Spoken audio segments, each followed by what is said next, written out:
We're here today to do a demonstration on the proper installation of the super screw belt fastener. This is a 125 super screw belt fastener, and we're going to install it in a 1/2 inch belt. The proper tools that's required to do this are right here as follows. We have the regular belt tools that you need: pliers, knife, the ruler, and the chalk line, which is what you have presently in stock at your location. The only other tools required is a 18-volt battery operated drill for underground, or a 110 variable speed drill. We have right here a skiving tool to skive the belt, and a grinder to grind off the screws on the back side if they protrude through the fastener. The proper place to install a super screw belt fastener is on a flat surface, preferably on the top of the structure, on top of the belt, or in the take-up. You need to have a piece of plyboard, as we have here, that is a firm foundation to work on, and you need to have it level with the belt structure taken out, or the belt rollers taken out. Right here is the proper way to skive the belt, is to skive it back 4 7/8 for the 125 super screw on both the trailing and the leading edges of the belt. This right here is the section we'll be removing from the belt, or this is a bad piece of belt or a mechanical splice, whichever you're trying to take out. We're now going to show you the proper way to skive a belt, and with the new skiving tool that we have here. Jeff will do that for us.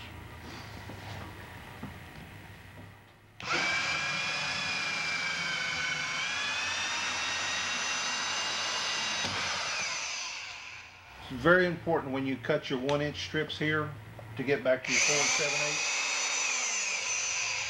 It's very important that you don't get down into the carcass of the belt. You can cut it as many times to make your pulls across there as you would like, but don't get into the carcass.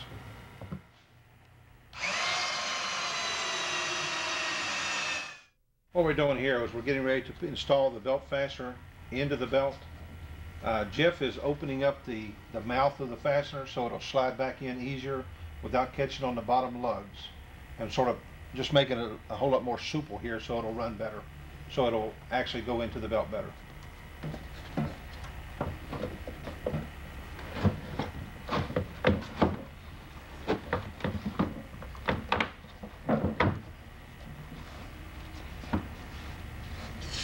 What we've done here, we've skived the belt back 4 7/8 inches on the top and also the bottom. This gives you a better life for the fastener, a better transition for the rollers and the structure of the belt, and also it puts the profile of the fastener below the scraper level, and that's what we're trying to achieve here.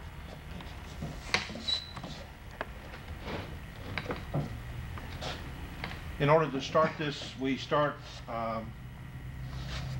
putting screws at any random point to lock it in place.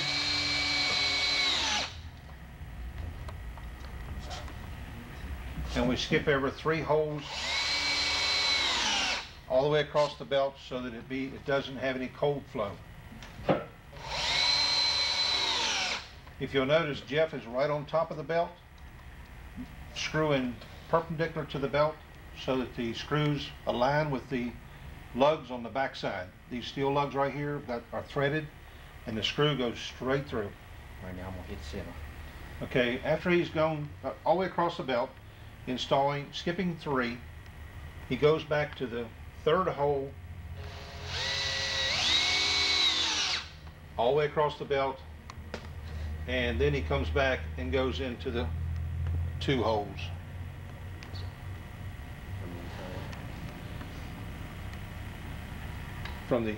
He's starting in the center and working your way outside, start in the center and work your way across the other side. This prevents the cold flow on the rubber piling up underneath your screws. Once the super screw fastener has been totally installed all the way across the belt, filling up every hole, on the trailing edge of your belt, you need to grind this edge off so it's not quite at a 90 degree, and it also kind of blends blends in so the fasteners doesn't, so that the scraper doesn't get caught right into that sharp edge. Also turn your belt over, looking at the back side, and if you have any screws protruding through on the back side, grind them down flush with the fastener. In closing and wrapping up this installation procedure, I'd like to go over a few highlights here. When you're squaring your belt, make sure that you use the center measurement chalk line method. So once you get your belt square, mark back 4 7/8 inches on the top and the bottom for your skiving procedure, cutting out your bad piece of belt or your mechanical fastener on both sides. Once you get this skive down on the top, make sure that you skive the bottom, and here again, make sure that your belt is square.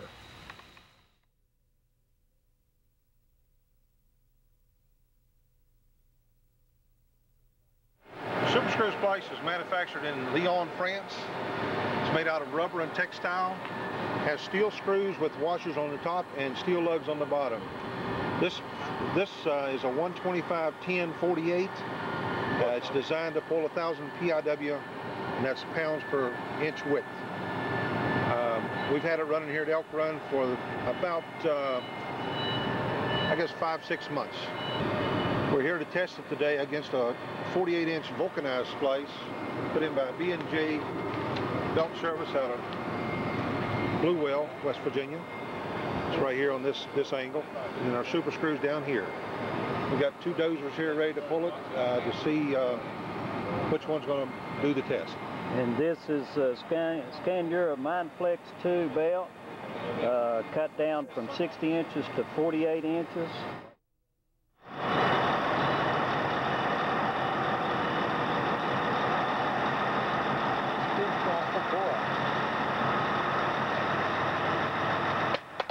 Oh, now we've got a technical problem.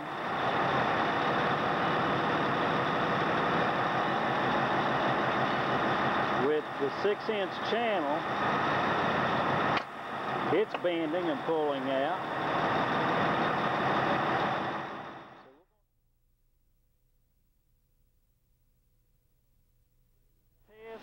We have put new ends on the belt. We're pull testing the vulcanized.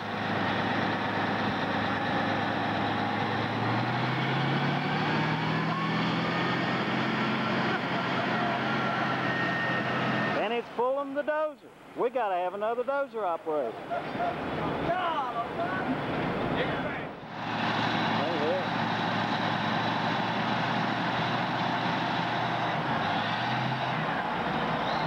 And hook it to it.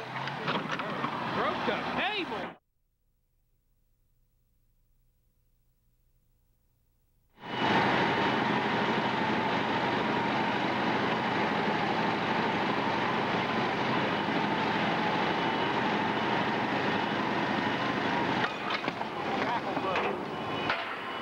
Broke the shackle.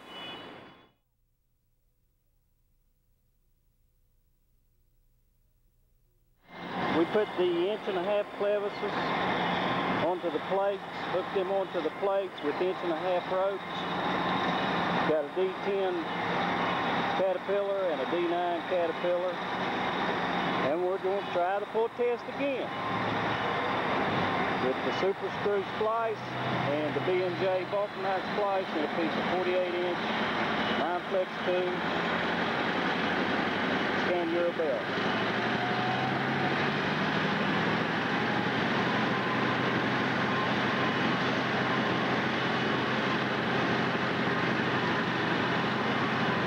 Both dozers are spinning forward.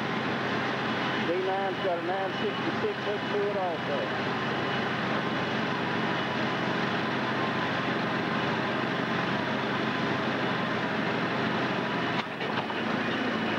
Vulcanized come apart. What I'm showing now is where the B&J vulcanized splice pulled apart. This Mindflex 2, and if I'm correct, Ronnie, I believe they said they 30-inch stepped this splice. They sure did. They overstepped it. Overstepped the splice. Make it strong. What's the normal step on a 48-inch wide Mindflex 2 belt, Ronnie? Be about 18 inches. About 18-inch normal step, a 30-inch step this splice.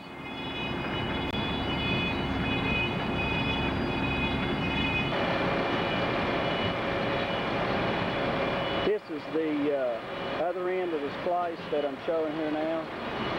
The vulcanized splice is pulled apart.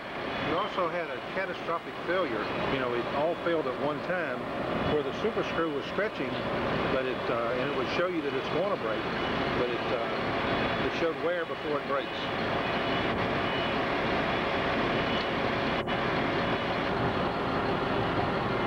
Okay. Super screw is beginning to break here on the outside edges where it's been stretching. In fact, you can see here where it's stretched away from the belt stop, about an inch on either side, but it's still only breaking and it didn't catastrophic fail. Did I get a shock clear across this thing here, Jim? This is the super screw splice. After we pulled it, in conjunction with the vulcanized splice, it pulled apart. This is the top side of the splice.